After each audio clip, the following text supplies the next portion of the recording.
I'm really excited to be releasing my course on Python soon. It's going to be an introduction to Python for engineers, scientists and analysts.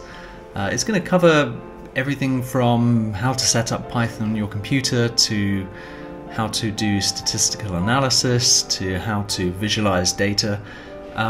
Crucially, I've designed it for people that haven't coded in Python before but are in a technical role. So if you're an engineer, like a mechanical engineer, or if you're an actuary, or if you're an analyst, and you kind of have those kind of technical skills in place, but you don't know how to program in Python. Maybe you thought about programming in Python, but you kind of never got around to it. This course I'm aiming directly at you. So it's not going to take very long to do. Essentially you're going to go from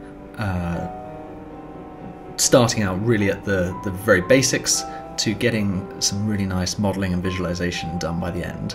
I'm not going to have any fluff in the course whatsoever, other than a bit of me talking at the beginning and end of each lesson.